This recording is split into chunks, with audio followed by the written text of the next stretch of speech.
Alright. Yeah. Let's go.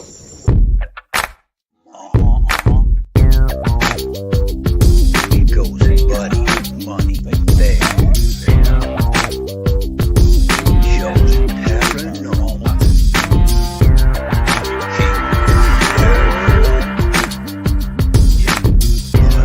Money, Thayer.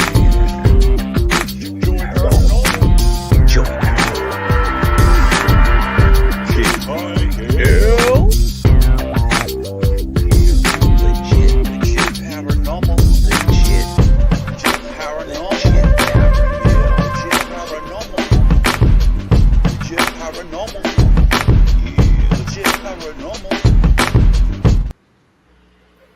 Good evening. Welcome to Legit Paranormal Open Bar.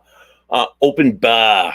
You got to say it like that from Rhode Island. I am your host. I'm your bartender this evening. I'm not your host. I'm your bartender this evening. Buddy Money Thayer. Welcome you to the show. Today is January the 30th, 2023. For the math geeks, I got nothing for you because I hate math. It gives me a headache.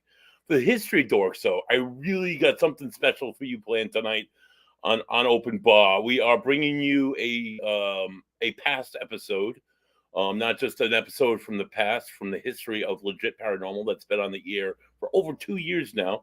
I want to bring you a very special episode where we hosted our guest from he was the curator and he's the now president of the Varnum Continentals organization and the curator of the museum, Patrick Donovan. He'll be joining us. Well, he won't be joining us. I'll be showing you that show back from May 23rd, 2021 in just a minute. Also something to look forward to for that show. Mike had went and done his what did he do? He did his auditions for the Bohemian Rhapsody 2 movie, which never ended up coming to fruition. But enjoy Mike's very Freddie Mercury-esque like look. Mike, you look good. I thought you should have gotten the role. They said something about you being too Italian. I don't know what that's supposed to mean. But anyway, here we go. Patrick Donovan from the Varnum Memorial Armory by the way, it's at 6 Main Street, East Greenwich, Rhode Island. I'm going to share my screen here. Share my screen, share my audio. So you can hear it this time. And, okay, and you can go to varnumcontinentals.org and book a tour. It's well worth your time. Without further ado, Legit Paranormal. Hey, who'd you talk to? What's going on? It is me, Mike Lepre, King Michael. This is Legit Paranormal, brought to you by LegitFantasySports.com. It's a paranormal show done by some legit fantasy sport guys. Why do we want to do a paranormal show? Well, if you've been listening to us for the last months, like I want De Niro to go months, but that's how long it seems like it's been. This has been like the show that I always pictured on a Sunday as the last show of like the programming. I don't know. I was an Art Bell fan, but another Art Bell fan I do believe is Genius Kev. Kev, how are we tonight? Can't hear you. Wait. Try it again. Yeah. So good to see you, King. I'm actually looking forward to the show tonight. I watched 4 basketball games yesterday, 2 today, 2 more. I'm ready to change subjects, ready to switch gears. I'm ready to do something a little more, I guess, more fun than NBA basketball. How can sports all of a sudden not be fun? They're so stressful for us that they're not fun. How can we even say that? How can we even have the guts to say, yeah, let's do something more fun than watching basketball? Look, I'm taking notes. I'm making bets. I'm like, it's like a job sometimes. Yeah, no, trust me. I appreciate the fact that everybody's been filling in on different TV shows as we spread it nice and thin.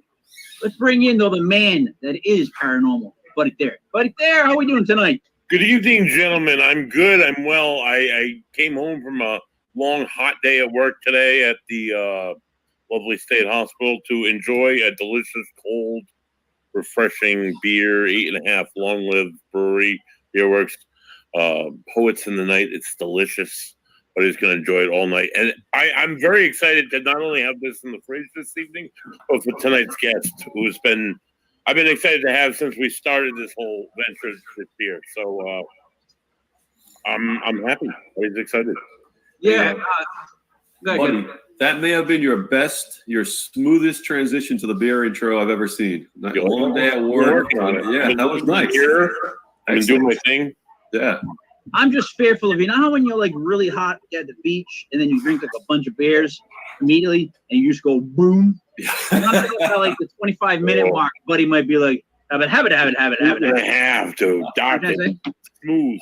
So, Kev, the gentleman we're bringing on is the person that, if you remember, when Buddy spoke to the spirits, he asked if Patrick was doing a good job, and we heard, shh, absolutely. At like the hour mark of our show, which blew my mind, literally blew my mind. And then another thing before I bring up Patrick, you know how you like YouTube people, Kev? Yeah. Patrick happens to have a name, Patrick Donovan. That's not only him, but there's an R&B singer, there's a guy doing this. Like, there's so many Patrick Donovans that are doing great things. I had no idea. The guy was so far behind. But here is our Patrick Donovan. What's up, Patrick? How you doing tonight? Hey, guys. How are you? Thanks for having me. I'm great. Thank you. Excited to be here and to share the Varnum Armory with you guys. Oh. So, that armory, right? I watched you were on the news. You look terrified holding that, it was the thing, like, stamp passage. What's it called? Help me here, guys. What's that thing called? What was that paper called? Oh, the ship's passport. The ship's passport. Yeah. Yeah. I could see you like holding it, and it was just like, in those moments, are you at all worried like that this guy that's next to me might just touch it?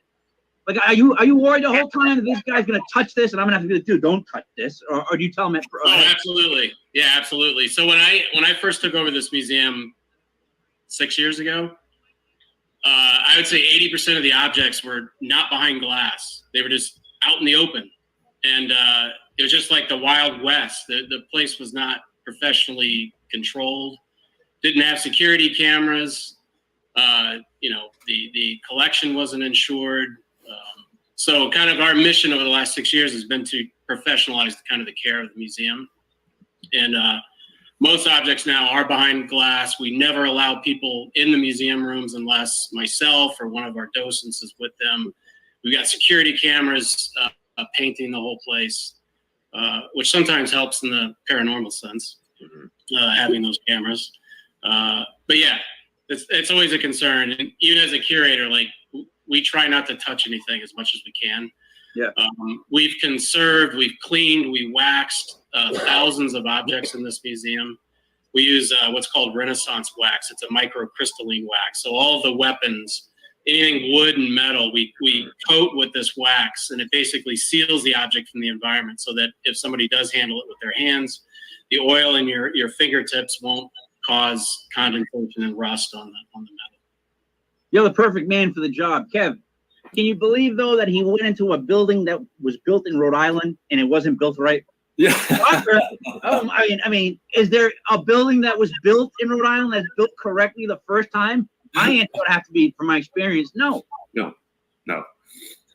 But he's taking care of it, and he's talking wax like that's beyond what I would even consider that he would have to do to make this place and it's humming.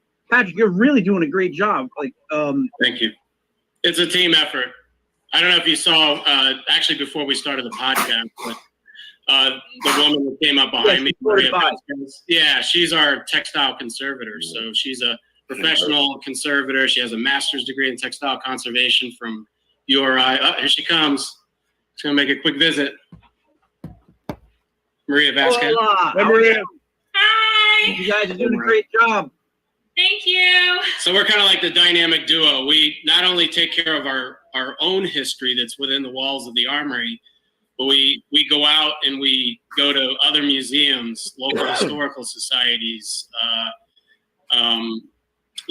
heritage associations, places like this, where a lot of times they have this really special, very valuable history, Rhode Island history, they don't necessarily have the energy, they don't have the expertise, they don't have the resources, the financing to take care of these objects properly. So we kind of help consult with them, give guidance. Sometimes we'll actually do the work for them. So we're constantly in our conservation lab that we have just in front of us. We have 3 to 5 projects that are going on at any given time, which is kind of exciting. Patrick, Pat, you walk in there. How much of it, percentage-wise, is out on the floor, and how much is just hidden and no one even knew it was there? So it used to be like 80%, and because we're going through these renovations, about half of our museum is now packed up. I would guess roughly 50% is not on display today, but that's temporary. And we're in the process. We're about to double our museum space in the museum from what we have today, which is pretty exciting. Yeah. We'll be able to get more wars and more buried things on display. Yeah. So our collection spans from before the Revolutionary War all the way through to the present day. And today we really just do like Revolutionary War, Mexican War, Civil War, World War I, Spanish American, and World War II.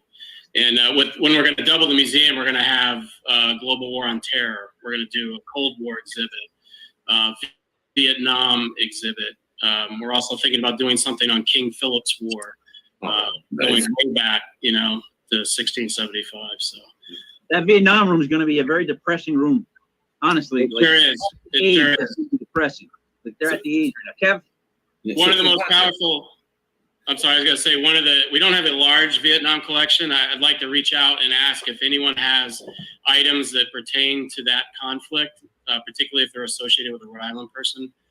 Please reach out to us. We're looking to acquire more things to be able to build that exhibit. But one of the really sad things that we have in the collection is a Vietnamese battle flag that's still caked in the orange mud of the jungles of Vietnam and has blood splatter on the flag. It's a really powerful object. Wow. So Patrick. So from what I understand about the museum, I know you guys are a volunteer staff.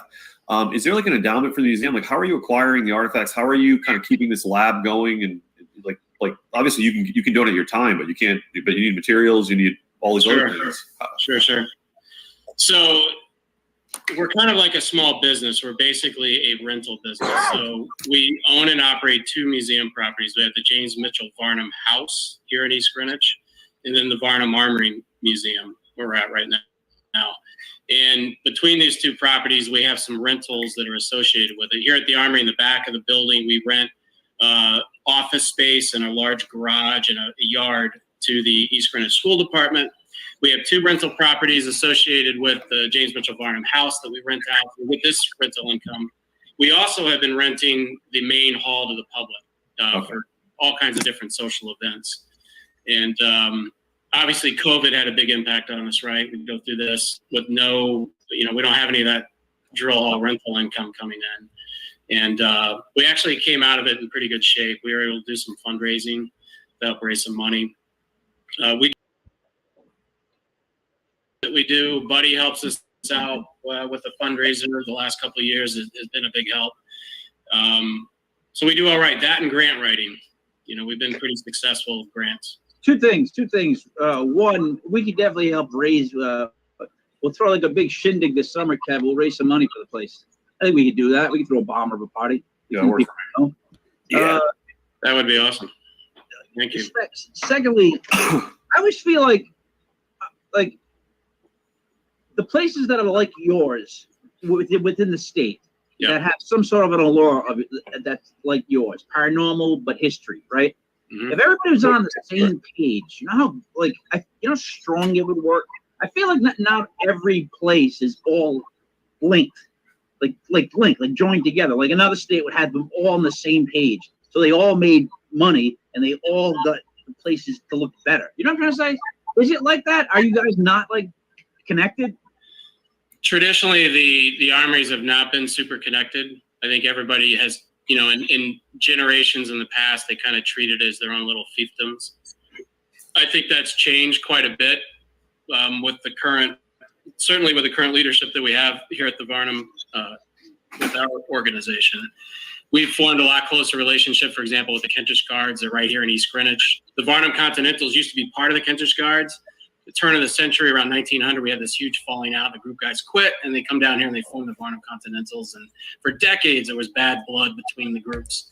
That's been resolved. So yes, there is a lot of conversation. There's now sharing of our museum collections together. I've done loan deals with the Benefit Street Arsenal in Providence, for example. The National Guard, we have our militia unit has a kind of a dotted line responsibility into the Rhode Island National Guard. And it's through them that we do some joint events together. We, sometimes the militia unit march in parades together and things like that. But, potentially, maybe down the road, the armies could be more formally joined together and to make themselves more sustainable. I've just, for the last 6 years, man, all I've been doing is trying to save our own buildings, trying to save our own collection. And now we've turned the corner on that. We built up this reputation as being a very good place, that takes care of these objects. And so now we're starting to look for history that's at risk of being lost in our state and then going out and saving that. Perfect example of that. The town of Bristol called us about a year and a half ago and said, hey, we got these old flags and they've been in the annex building, the Burnside Memorial Building next to the town hall since 1884. Can you come look at them and help us figure out what the heck these flags are and help advise on what we could do with them? Long story short, I work a deal with the town. They are putting the flags basically on permanent loan to the Varnum Armory. We have the security, the climate controls, the proper place to store these and to display them. There were 8 flags in this bunch. Out of the 8 flags, there are 4 flags that we deemed worthy of conservation. 2 of the flags totally hit it out of the park. One of them is a Civil War battle flag that I believe was carried by Company G of the 2nd Rhode Island Volunteers from Bristol. Carried the flag at the first major battle of the American Civil War, Bull Run. There's apparent battle damage to the flag. There's period repairs. There's potential blood stains on the flag. And then the other unbelievable flag that was in these group, they were literally wrapped around the original flagpole, covered in plastic, taped shut, and kept in non-climate controlled conditions for 45 years. Wow. So kudos to the town of Bristol to realize, we need to do something about this and for allowing us to do this conservation work. But the real special flag is a silk flag that dates to circa 1690. Wow. It belonged to Colonel Nathaniel Byfield, who was one of the founders of the town of Bristol. He'd served in King Philip's War, founded Bristol. He was colonel of the Bristol County Militia, and he purchased a stand of colors for his men, and we believe this to be one of those flags. If we can prove this out, and we feel like we have a really good case for it, but this could be the oldest colonial American flag in existence. Wow. So if it's 1690, obviously it's not a United States flag. What does it look like? Is it British colors? Is it just a militia insignia? What does it look like? So that was kind of the weird part. So we unfurled this flag on camera with PBS. So PBS is filming a documentary about our discovery and conservation of the flag and the history of it. But anyway, we unroll it, expecting to see hand-painted artwork or some sort of embroidery on the flag. It's completely plain. And today it's a gold color. Through some analysis, we figured out it used to be red. So this used to be a red, plain silk banner. And according to the militia organization system in vogue at the time, the colonel's company colors, Company A, that was led by the colonel, it was just a plain red silk banner. So, but again, it's the oldest, we believe it to be the oldest colonial American flag. That's phenomenal. Wow. And it has an apparent blood stain on it. But Patrick, so here's where where the lines somewhat cross. So you're a big history guy, obviously. obviously, and that's understandable. But then there's the paranormal, which creeps into some of the stuff that you have, right? Mm-hmm. So I would actually say that if I could picture it, you're kind of to the left, and then there's some people that go all the way to the right. They're just straight paranormal. You're kind of walking in the same area as them, but you're not. Does that make any sense? Like you're part of that community, but you're more on the history side. Like you're just as well with history people as compared to paranormal. Yeah, absolutely. So I've had, since I was a little kid, I've always had an interest in paranormal things. I always hoped to experience it. I always hoped that the stories that you would hear were true, but I was always a little agnostic about it. And I feel like I'm a science, fact-based person, so I like to have my own experiences with these things to become a believer. And being here at the Varnum Armory has definitely made me a believer that the phenomena that people describe as being ghost activity, like we 100% experience that here at the Varnum Armory.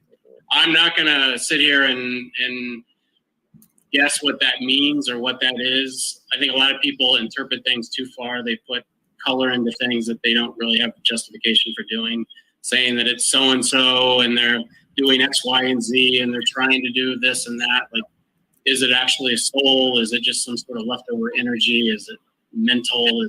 I don't know, but the phenomena, the things that people traditionally describe as being ghost activity, we absolutely have that here at the Armory, 100%. And no one is here more than myself.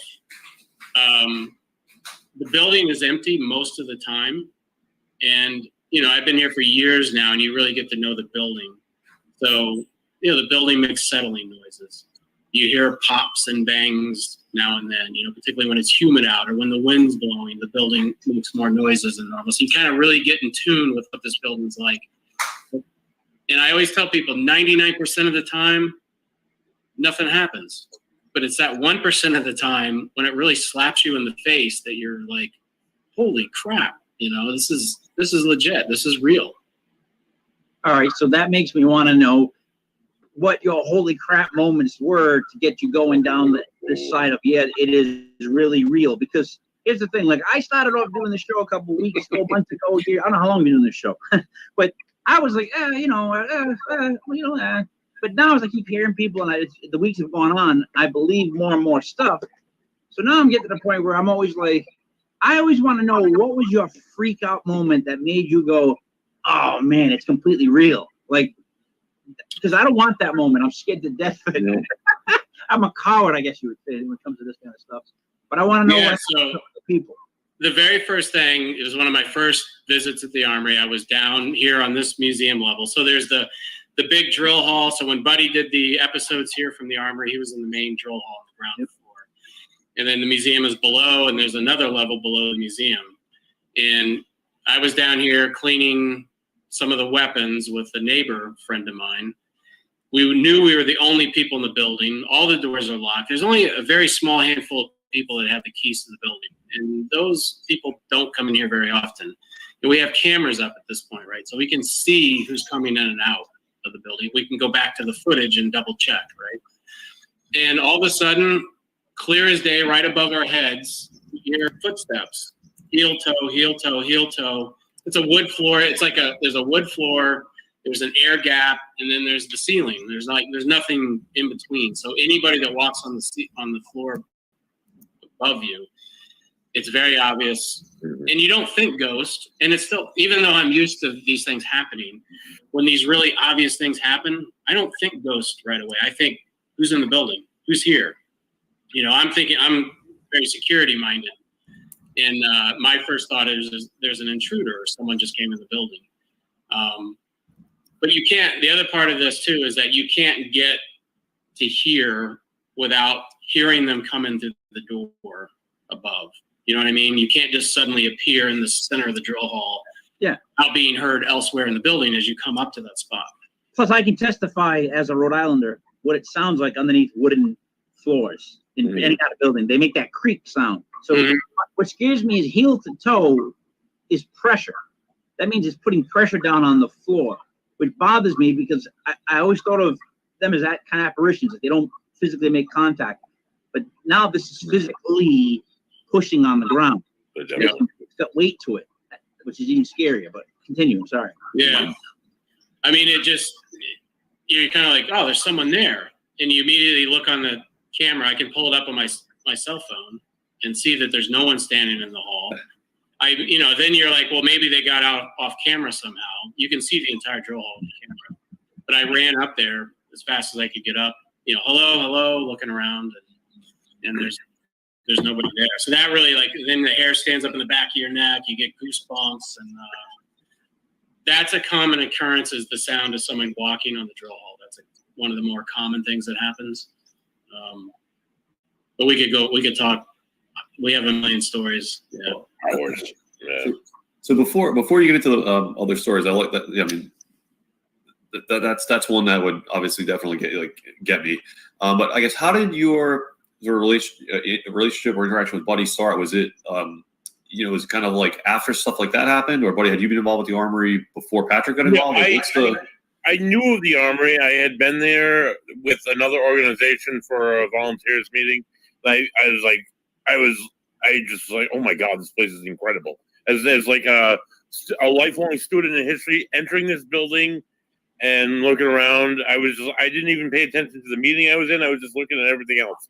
And then a couple of years later, I had Dale. You know Dale. You guys, we had our first guest, Dale. She introduced me to a friend of hers who was a clerk at the East Greenwich Town Hall. And like, why don't you guys go to the Armory? And I'm like, we could never go in there. They're conservatives. They don't believe in this shit. They'd never let us in. She's like, oh, no, I know the guy Patrick. He's new. He just took over. He believes in this stuff.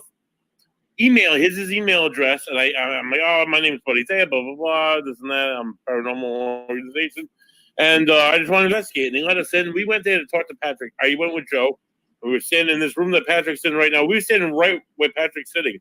And as we're talking, I heard on the other side of that room, I heard footsteps, and I saw the glimpse of somebody out of the corner of my eye, and I turned to look, and there was nobody there. I'm like, did you just hear that? When we were there investigating, we heard footsteps in that hallway. We were sitting in that room, and we heard footsteps right outside this room in that hallway, and I had it on recording, and there's nobody in that hallway. I've had hundreds of experiences in that building that I cannot explain to you. Just me alone. Forget what I have recorded.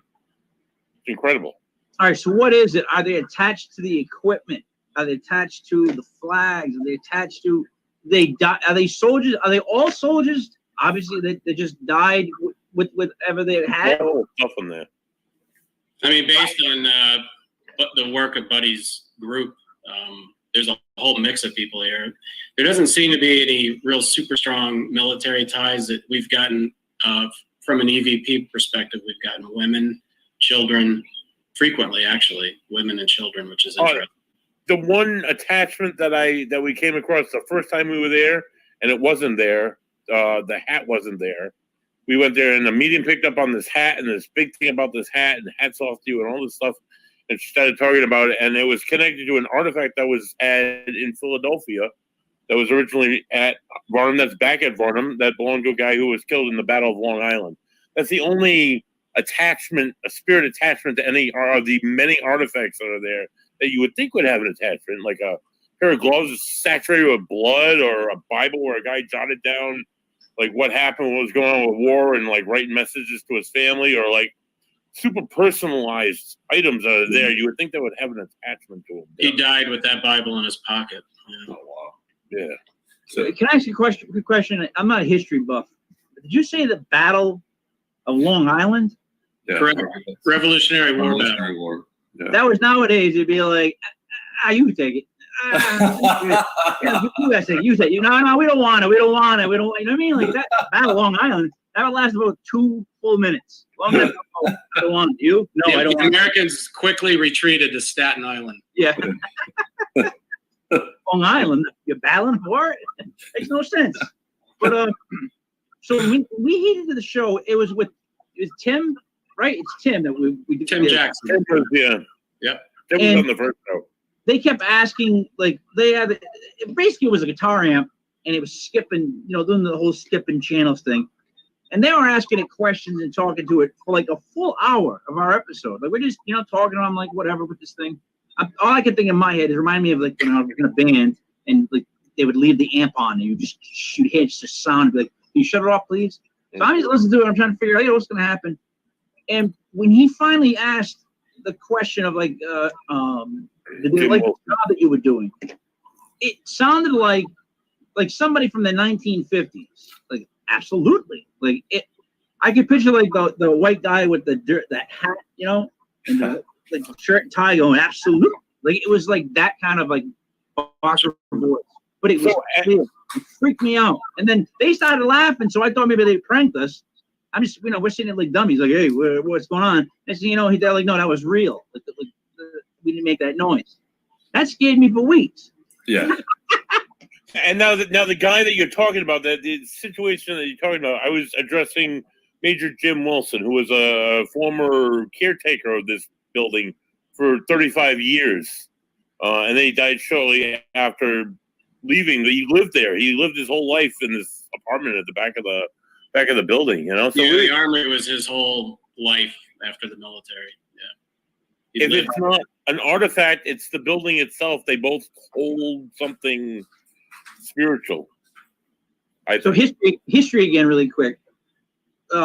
Patrick, I saw you holding that French book again on that show, and you really looked scared opening it. It was from the 1600s, and it was George Washington's. That you still have that thing? I mean, you still. I can say that to you. Of course, you still have that thing. So kind of a sad story on that. So we had, it turns out that it's a very good 19th century fake. Oh. Yeah. Really? Yeah, we had National Park at Mount Vernon actually look at it for us, and apparently it was something that they did in the 1800s. Yeah. So someone of the 1800s faked something from the 1690s. That's oh my God. That's something anyways, right? I'd collect all the fakers from the 1800s. Okay, see, Rhode Island never changes. They're trying to scam it in the 1800s. You're right. It's the same thing. But so all right. The other thing that you found. All right. Give me one that you found, like a gun that like. I don't want to say spoke to you because I don't want to use those terms, but like you immediately knew, like, hey, I'm gonna go pick this gun up because there's something about this gun that it drew me to you. Did you have one of those? Yeah. Well, you mean that I felt like there was something? I don't really. You wanted to hold it. You're like, you know what I mean? Like, you don't even walk around, you see something, you go, oh, that one. You want to grab a hold of it. I want to hold this. I want to hold this thing. Like, was there one? I don't know. Actually, let me tell you a story about something I recently found that will blow your socks off. Right. So, I take great enjoyment going through our storage rooms and going through all the boxes that have been filled, cardboard boxes filled with this stuff. And you never want to get to the last box because it's like being on a treasure hunt. And we're in the process of taking everything out of these boxes and repacking them properly, right? And putting them in good storage. So one of our former original founding members passed away in like the 1970s. He lived in East Greenwich. And the family took all of his stuff and literally just dumped it on us. Like all this junk, boxes and boxes of paperwork. And apparently I was the very first person to actually go through those boxes. And one day on a Saturday, I'm down here, I'm going through these boxes, and I'm 3 hours in. I've got a garbage bag open at my feet, and I have this box open. I'm going through, and it's filled with like receipts, and miscellaneous papers from the 1940s, 1950s, 60s. And I'm tired, and I'm like, this is just junk. I'm just going to throw this thing out. I'm done. I want to go home. I'm hungry. For whatever reason, I stuck my hand in the box one last time. I grabbed a fistful of paper, and I felt old paper. And old paper, 18th century paper, just has a very unique feel, right? It's like made like wood pulp. Pull it out. I see the date, 1781. Like, ooh, wartime. Long story short, this is a letter written by an African-American soldier in the 1st Rhode Island Regiment during the Revolutionary War.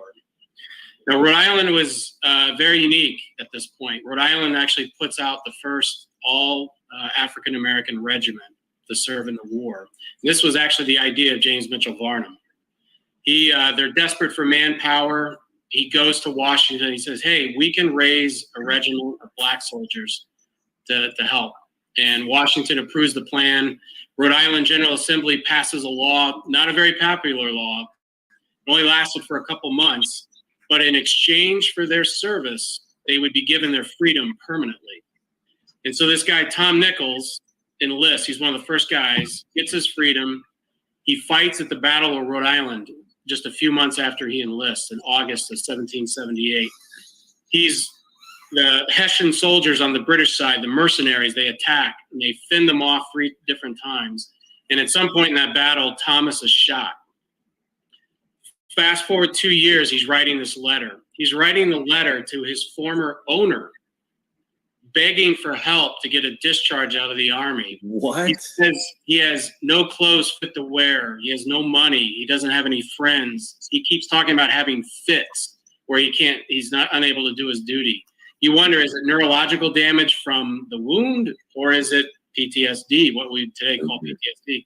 And the quote that blew me away, he says, "War is disagreeable to my mind and disastrous to my health." And the poor guy does not get a discharge. He ends up going to what's called the Corps of Invalids. It's a voluntary thing. Basically, if you were sick or slightly wounded, you could still do guard duty. You could do that. So he does this. We don't know what happens to him after the war. We're trying to figure that out now. But it turns out it's one of only 2 letters in existence that was penned by an African-American soldier during the Revolutionary War. So it's priceless American history that we found in a cardboard box in the basement that almost got thrown away. That's ridiculous. I've been saying this for people for years. That's crazy. See their stuff, hear their stories. Incredible. Wow. We actually got the front page of the Providence Journal for that one. Maybe 3 months ago, they did a nice story on it, and I'm working on Were they able to read and write at that time? Were they all allowed to learn to read and write at that time? Good point. Kind of something that was a little passé. Good point. He actually dictated it. So he signs the letter at one point with his mark with an N for Nichols. I think it was the surgeon's mate. He mentions the surgeon's mate. He visits the doctor, and the surgeon mate adds a note saying this guy is not fit for military duty. He should go home. Wow. Yeah. Inscribed is even crazier, by the way. Yeah. It's epic history. And Patrick, I go downstairs and I look like in the wash and I find like a nickel, a quarter in my pocket. That's what I got going on in life. You know what I mean? Like, Kev, you been down in your basement and find any artifacts? No, but so Patrick, so I guess, how did this stuff accumulate? I guess, were they just like obviously as a volunteer staff, you were probably understaffed, maybe you guys understaffed for decades, but stuff was just coming in and people couldn't get through it and process it properly. And like the stuff you're doing, climate control and repackaging, like was stuff just pouring in and they couldn't keep up? I mean, what? That's a good question. So I would say 50 to 60% of the objects in the building have been here since the 1920s, 30s, and 40s. They were brought in largely through the efforts of Howard Vernon Allen. He was our longest serving commander. He's one of our founders. Actually, I'm going to take the camera off. I'll show you the picture of him in a painting. He was a wealthy guy. There he is. There we go. Wow. H.V. Allen, that's him in his Varnum uniform. So he's a wealthy guy. He owns 2 businesses here in town, and he was a very aggressive collector. And he wrote letters to museums, to wealthy friends, asking for all this stuff to be donated into us. So he brought in a lot of stuff. His personality is all over the building as a result. Very strong-willed personality. A lot of people think he's one of the people still in the building today, But yeah, so people donated things. And you got to remember, it's a volunteer organization. And in the early days, it was very much a men's social club type of environment. It was very, the way they displayed things back then was very kitschy. They didn't understand conservation. They didn't understand the proper way to take care of this stuff. The person that I took over for, he was very good at making sure the collection, stayed here and that there wasn't, unauthorized access. And he was very good with security, but he just didn't, doesn't understand the impact that humidity and fluctuating temperatures and light, can have on these things. Yeah. And like I said, we're trying to professionalize all this stuff and do things properly. So, Patrick, let me ask you something. Can you explain a little bit? I know in talking with you over the years and hearing some of your incredible stories, like stuff like Lyman's Aylesworth, like how different pieces of collections came together. Maybe bizarre. Yeah. Maybe it was bizarre how it came together. Maybe it was meant to be. Maybe it was. Yeah. We have a lot of very strange synchronicities that happen here at the Armory. I call it Varnum magic. Some people call it Donovan magic. But we have a weird knack of attracting Rhode Island history back home again. One example that Buddy's alluding to, if I step out of the way. If you see in the mannequin case on the right of the screen, that's a Civil War cavalry uniform worn by Lyman Aylesworth of North Kingstown, Rhode Island. He was in over 30 different battles and campaigns. He narrowly escaped with his life multiple times. He never got sick. He was never wounded or anything. He barely escaped capture in one particular battle. The guy saw some heavy action. So Lyman's family donated to us his uniform, a lot of his equipment. We've had it since the 1920s. Fast forward to 2 years ago. Just so you know, we also have a copy of a picture of Lyman in 1861 when he's in Providence, just before he leaves for the war. So we know what he looks like. And then just a couple of years ago, I'm at a show in Sturbridge, Massachusetts. And my friend from Gettysburg is a dealer. He's there, and he's like, hey, check out this original picture of a Union cavalryman that I just bought. I'm like, oh, that's an awesome picture. He's got all of his equipment. He's got his hat on. He's got his carbine, his sword at his side. The more equipment they have, the more of his uniform that's in the picture, the more valuable the picture gets. I didn't think Lyman Aylesworth at the time. I just thought it was a cool picture, and I collect cavalry stuff. So I bought the image from him and paid $1,500 for it. And I get it home, and I start looking at it, and I'm like, wait a minute. He's got a second model Burnside carbine. They only made 1,000 of those, and the first Rhode Island Cavalry had 1,000 of them. I took a cell phone picture. There's a block 1 on his hat. So first Rhode Island Cavalry. And I'm starting to think, wow, I think this guy's a Rhode Islander. And then it hits me. He looks like Lyman Aylesworth. But that's impossible. Like, what are the odds, right? So I go to Gettysburg a few weeks later, and there's a Military Images, a publication. They have a booth there, and they have Microsoft facial recognition software. So I give them the picture of the hard image and then the photograph that we have in the museum. Ding! It's a match. They said on a confidence scale of 0 to 1, it's a 0.56. And I'm like, oh, that's not very good. They're like, no. That's a really good result. Out of the hundreds of people that have been through our booth, you're the only one where we had that high of a match. Then I get connected with a judge in New York State who's a retired FBI agent, facial recognition expert. He trains the New York State Police on facial recognition today. And as a hobby, he does historic photographs for people. He did a young Abraham Lincoln photo recently, Harriet Tubman he had done. So I send him the 2 images, and he says, no question in his mind, it is a dead match to Lyman Aylesworth. And that just blows me away. But hold on, it gets better. A few months later, this guy from Massachusetts come in, he books a tour, and I'm showing him around the museum, doing my thing. And I get to the Lyman Aylesworth story. He has a weird look on his face. I'm like, what? He goes, that was my image. He's like, I sold that to your buddy. I'm like, really? I said, did you know it was here? He's like, no. I'm like, that's weird. And then he goes, don't hit me. But there were 2 images of the guy. And I didn't know who he was, so I sold him to 2 different people. So I grab him. I'm like, who did you sell it to? Yeah. And long story short, I get connected. It exchanges hands twice. I meet the owner in Gettysburg. I paid through the nose to get it, but we have a second image of Lyman Aylesworth mounted on his horse with a sword drawn.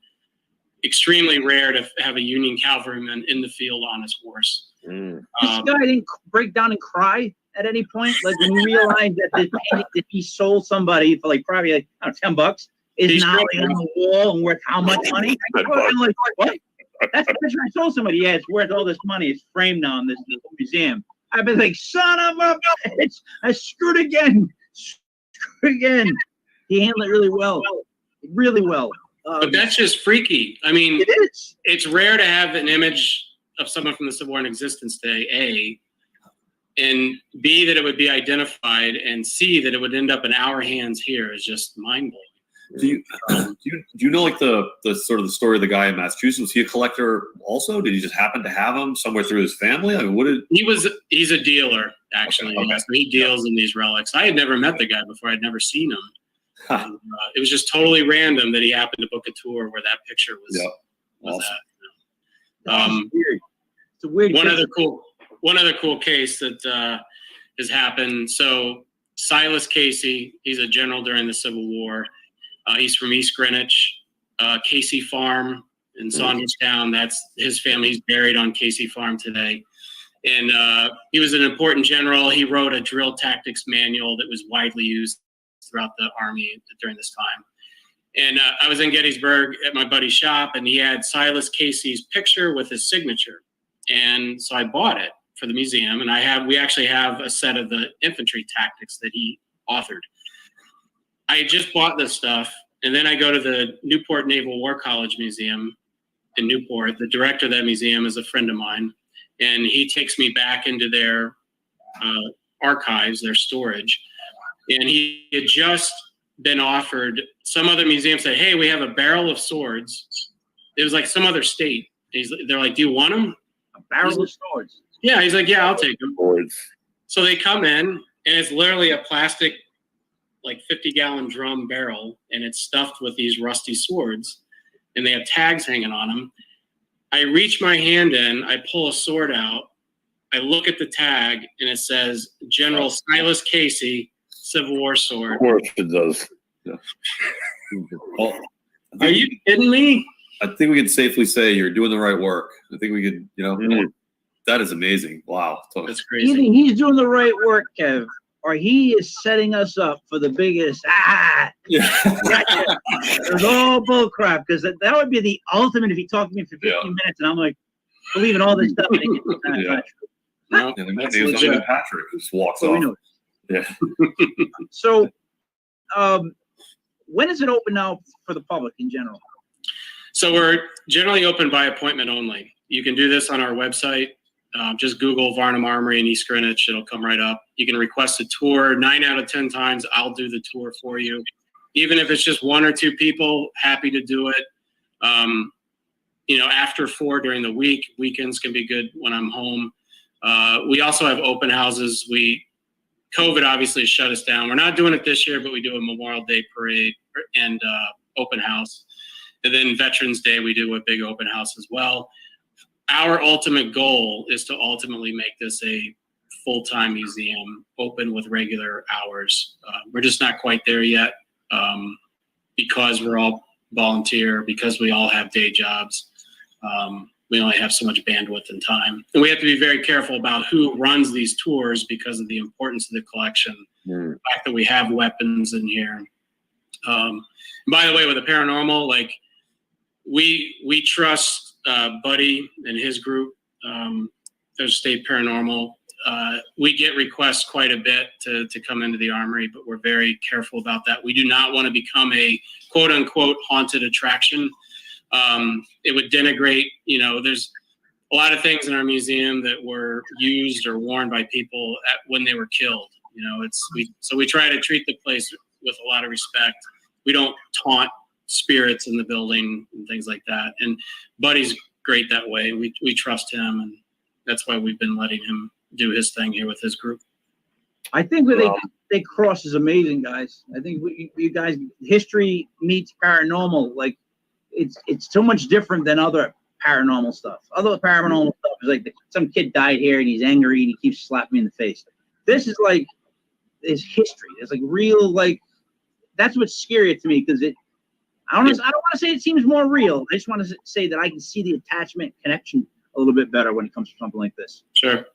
Hey, Buddy? Can I tell one of my favorite stories, Buddy? Of course. Please do. So I'm a skeptical person by nature. I like to believe, and I'm also open-minded. You'd be surprised the number of times that we have tours come through where someone will be acting funny on the tour, not paying attention, kind of look distracted. Hey, are you okay? What's wrong?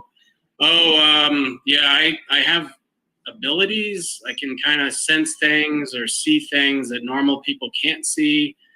And it's unbelievable like how many times that's happened. And on one occasion, let me set this up. So when I first came in, there used to be a gigantic polyester American flag behind the stage. And behind the flag that nobody ever saw was this cheesy looking faux wood plaque that was put up by one of our caretakers. He had gifted the plaque to the Armory, so he kind of made the plaque in his name and he put it up there. And I'm like, it looks bad. So I literally, like, this is in the first few months I was here, I pulled the flag back, I peeled the little, plaque off the wall, and I chucked it in one of the storage rooms down in the basement.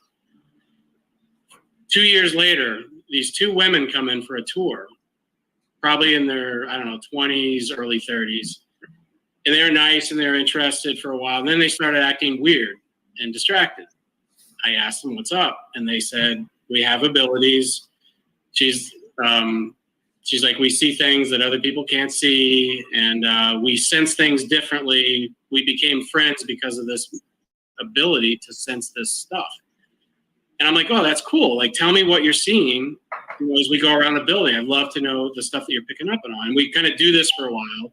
But what really freaked me out is at the very end of the tour, I said, yeah, I'm making a lot of changes in the place, and some of the old timers that aren't here anymore, they're not happy with what I'm doing. And one of them looks at me and she goes, oh, I know. And I'm like, what? And she goes, he wants you to put the plaque back on the wall. And even now when I say it, like, I get goosebumps, and like, it floored me. And I don't know how to explain that. These people were from Westerly. They were two young women that you wouldn't expect to be interested in this type of stuff. One was a yoga instructor. The other was a librarian, I remember. But she was dead serious. And she drew it, the shape of it with their hands. That's what really freaked me out. It was like a narrow rectangle. And that's terrifying because the librarian's quiet all the time. And they think to themselves all the time. So is a yoga instructor. So these people allow their minds to get there to the point where they can't connect. Yeah, Kev. All right, so I have two questions. One, did you put the plaque back? no. This is the thing. Everyone that comes on the show, they get the warnings, they get all this information, and they never ever listen to them. That's one. And then two, this is for both Patrick and Buddy. So do you guys ever like work together? Like Patrick, you may say, hey, look, there's something weird going on in this part of the building. Can you check it out? Like, has that stuff happened? And if so, like, what's a good story kind of in that sort of realm? Yeah, I mean, I frequently, when something significant happens, I'll tell Buddy about it. There's like a group chat that goes on with his group, and I'll say, hey, this just happened. Buddy's always on my case to document the stuff better, right? To keep a journal. Write it down. Keep a journal. Document what's going on in the day, the time of day, what's happening outside, what's happening inside, every factor that's going on. Write it down and document the moment. To anybody who experiences shit like this, document it. Anyway, go on. That's certainly the smart thing to do, but it just from a bandwidth perspective, I haven't done that. But yeah, I mean, anything significant. I can't necessarily think of one thing in particular. I think the last thing that I had told you about, Buddy, was Maria and I were in the conservation lab straight ahead of me. You heard the people going downstairs, right? But that was Tim. That was a different episode. So we were waiting for the document conservator to knock on the door in the front of the building. And there's a staircase just outside the lab that goes up to the stage or to the drill hall. And there's one of those push bar doors, metal, like super loud. Like that sound of that push bar being pushed and opened is like, you can't mistake what that is. Right? And it's literally, from the lab doorway is like 15 feet away. And we're just sitting there, and all of a sudden, cha-ching, you hear the door, handle push. You don't hear anyone walk across the floor. You look at the security camera, no one's in the drill hall. But that door, someone pushed the bar and it released itself, opening, like the door opened and closed. And I told you about that one. Right. Now to answer your question, like, I don't just investigate that. I've been there for other times for non-paranormal reasons, just for like, hey, I want to come and see this, or hey, like, we're gonna do this there, and I'm gonna come here and have an event here or whatever. And I experienced stuff there when I'm not investigating. I've been touched multiple times there. I've heard a voice right behind me, like it was like right next to us. It's just I've had multiple experiences, whether investigating that paranormal or not, just being in the building and experiencing it. It's phenomenal. Did anybody just hear that noise? Yeah, What was that sound? it wasn't from my side. It went like blah. I'm not doing nothing. No, like did anybody else hear the word somebody go blah at like 52 minutes? Just a little bit ago. Did anybody I'm hear in the that? haunted basement. Patrick's at the armory. It could be either one. Could be a live EVP. Yeah. I'm not joking. Did anyone else hear that noise? You No, heard I a noise, at least, Patrick? It was like a blah. Well, Maria just left the building, so the door closed behind her. All right, let's chalk it up to her before I lose my mind. That's good. That's good. All right, I heard it. Kev, you had any questions? No, that was a good. Yeah, I kind of wanted to know about a little bit more, maybe on any stories Buddy might have, just from being there. I think you kind of covered a little bit. But I have like a medium's like that the hat storage. We went upstairs in the storage closet, like I said, and she started talking about a hat.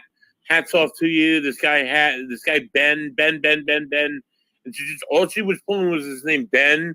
This guy with a hat who was named Ben, and he was in the Revolutionary War, and he's like, hats off to you. And he just kept saying that. He just kept talking about the hat. And I was myself. It was Tim, who you guys know, Tim, Yep. and there were Joe and a few other people in the room. And this medium was talking about the hat. This guy Ben with the hat. And we had the tour beforehand, and I knew a little bit about history, so nothing really clicked. It's like, okay, whatever. And Tim was like, and nobody's like really doing anything. And then we go downstairs, and Tim starts talking about, oh my God, Patrick. She starts talking about Benaja Carpenter was this guy's name, and the hat was in Philadelphia. That was normally at the museum. Just like mind blowing stories like that. That's Yeah, so the hat started there at the armory. I give you a little background on the hat. So it's a leather artillery helmet worn by Benaja Carpenter of Providence, Rhode Island.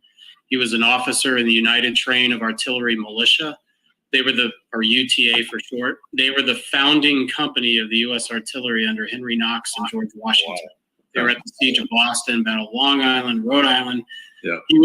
Ben Carpenter was commanding a 2-gun battery at Long Island, the biggest battle in the Revolutionary War. And late in the afternoon of that day, he's trying to hold off the British forces as Washington escapes to Staten Island. He's shot and killed, reportedly shot through the head. And we don't know whether he was wearing the hat or not, but his hat is one of only a small handful of American military hats from the Revolutionary War in existence in the world. It's considered the best of what's still around today, condition-wise. So she knew he was shot in the head. She knew he had like words with his wife about being away at war when he had kids at home and stuff. She knew all this stuff. We knew nothing about any of this. Yeah. We went downstairs and Tim spewed out this to Patrick. And it's like, holy shit, this just happened. Like stuff like that. Like Christ, the Bible. So the hat wasn't here. The signage wasn't here. Anything like that. Nothing. We had no idea. Yeah. So one of the questions, kind of switching gears a little bit, and back to you, Patrick, on this one. So it sounds like you have a lot of stuff in there that's very valuable, like from a historical point of view, just rare stuff, like you said, like the one of the only 2 letters from an African American in the Revolutionary War, on and on and on. But there's no, in terms of like funding this thing and saving it, like the state of Rhode Island doesn't there's not a grant you guys can get like federally or state or something like. I'm assuming you're exploring those options, but I'm also assuming you'd have to give up some control. So is there like what's going on in that respect? Yeah, so we've been very successful and have a very good relationship with Champlin Foundation here in Rhode Island. So they're a charitable organization that gives out money primarily for capital projects to keep the building in good shape. They've given us a lot of funding over the last 30 years for both the Barnum Armory and the Barnum House. So they've been our primary source of grant income. The 1772 Foundation has been supportive of our effort as well. The Rhode Island Foundation. We just hired a professional grant writer. Good. And for the first time, we're going to go after the big federal National Endowment for the Humanities grants. These would be grants in the hundreds of thousands of dollars to do some big projects that we're looking at doing. So hopefully we'll be successful with that. But we don't do a lot with the state of Rhode Island, like the government of Rhode Island. I've never really tried to go down that path, going down the political path of looking for funding, but perhaps. No, yeah, I mean, I was just curious because the stuff that you're describing is absolutely amazing. Like especially like that battle flag. I mean, if that, cool, you know, the letter we already talked about, you know, some of the other stuff that I've seen on the website, and Buddy's been on before and talked about some of these different things. It sounds like an amazing place. And I also want to just admit, I've never heard of it until we started doing this show with Buddy. And Buddy would mention it as a place he was going to frequently, and I'm really glad we've had you on because I love history. Like I spent a lot of time in museums. Like I'm in New York right now. The Intrepid is here. Like I'm all over the place, going to all these different museums, and I didn't even know this existed. So I'm kind of remiss there. So we're gonna have to check it out. Absolutely, happy to give a tour. A big part of that is because we're volunteer, right? It's the limit of our time, and we just have limited bandwidth to be able to handle a lot. So we kind of actually hold ourselves back a little bit from inviting people in for tours and things like that. Our focus again has been on the building and the collection and, looking for good funding sources, people with money, organizations with money that are willing to support our cause. Yeah, that's the thing is you definitely could make a ton of money with what you have, but you would probably be selling out a little bit of what you're trying to accomplish. Like you could turn it into like where they put the rope lines, people have to wait to see things. There's so much stuff there that we didn't know about.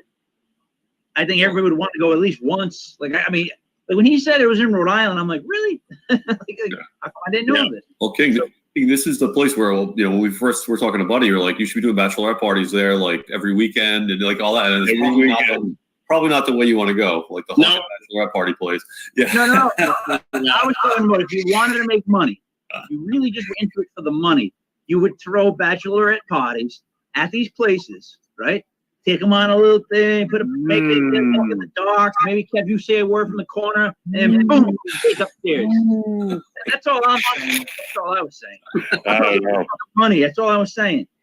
That's one way you could take it. You know what I mean? You could. Oh, the last thing I want to ask you was the Rhode Island flag that you found that looked like the Pac-Man type symbol. What was you found it in North? It was in North Carolina. Did that turn out to be a Rhode Island flag? The one that looked. Oh yeah. So that's let me turn the camera. That's a great flag. Oh, there it is. I love that flag. I love that thing.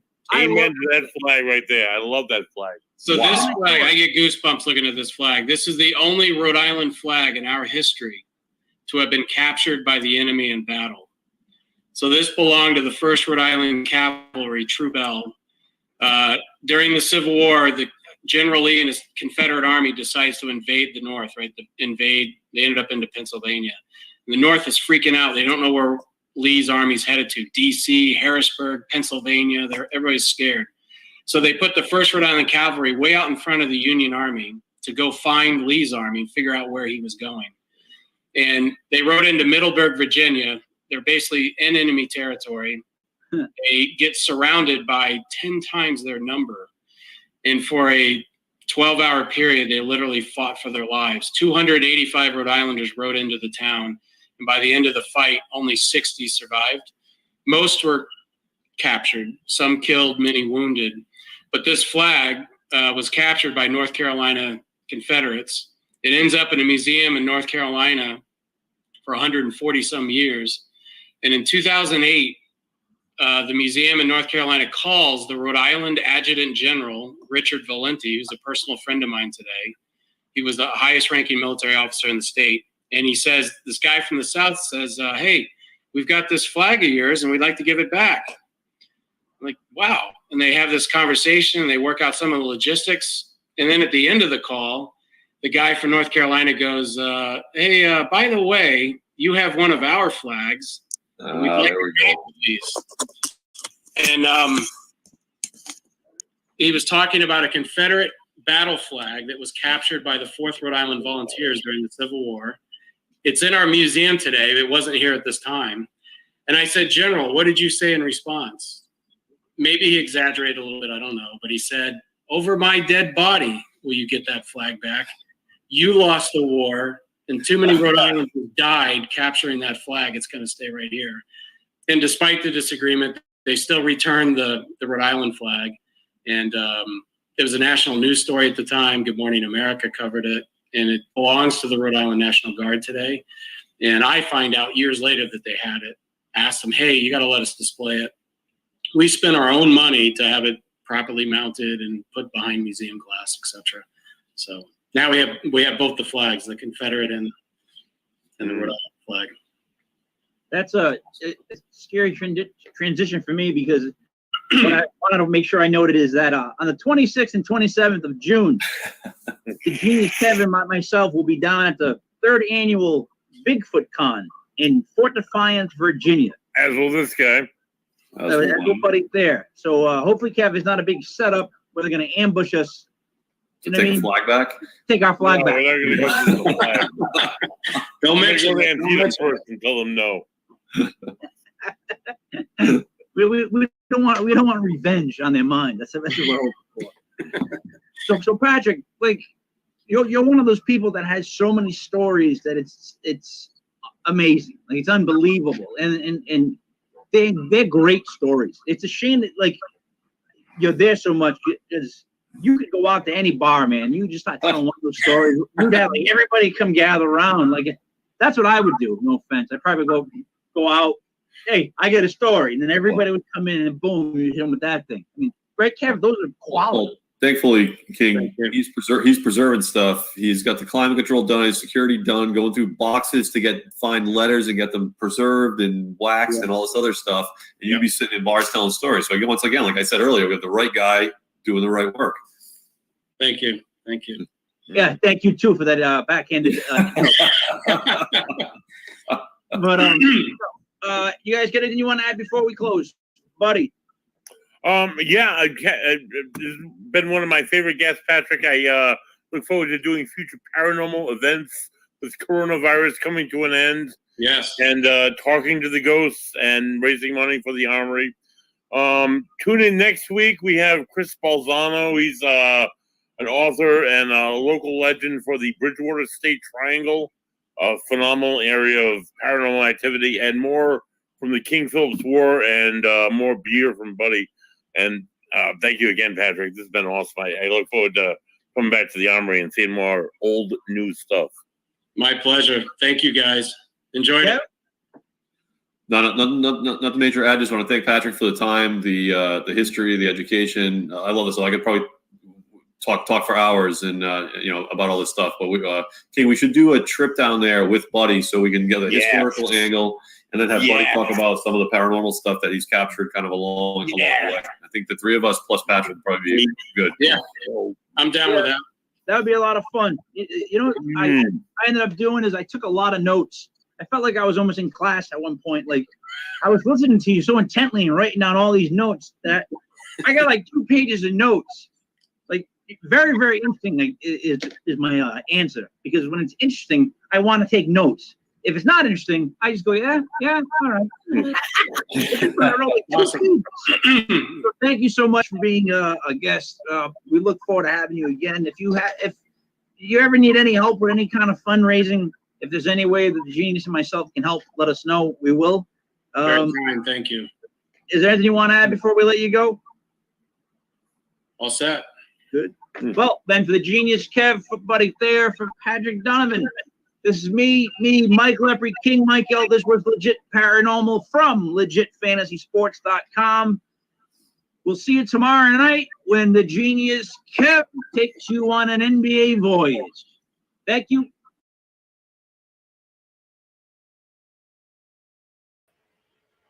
Oh, that was a good episode, huh?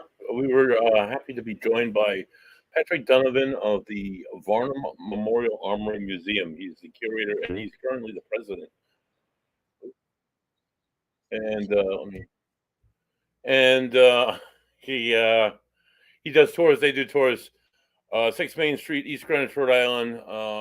www.varnumcontinentals.org. You can schedule a tour. You should schedule a tour. Excuse me. You can wait till they have open houses once a month. You might see me at an open house giving walking around rooms and talking to people about history. There is so much to see there. I dare you to go. You need to go. You need to either go during one of the open houses, or you need to call and book schedule a private tour. Do it with Patrick, because it's absolutely it's absolutely worth it. It's absolutely phenomenal. If you're let's see. So to finish up here, let me kind of give you an idea of what's going on legitpodcast.com, where you can see all our streams, all of our live shows starting tomorrow night. It's a legit metaphysical world with Dale Beluccio. She does 2 formats tonight. Tomorrow night's format, she is interviewing Karen Phillips. She's a Reiki master. It should be a great time. Next week's format, of course, is the live readings on It's a Legit Metaphysical World. Wednesday night, join King Mike L. and Dreamy David Baugh for the paranormal news. Thursday, used to be football. Football's kind of dwindling down a little bit. It'll pick up again with USFL, but join us on Thursday live at 8:05 for Paranormal Clips, where local paranormal teams or national paranormal teams or European paranormal teams will join us and present clips from their most recent investigations or their most phenomenal investigations.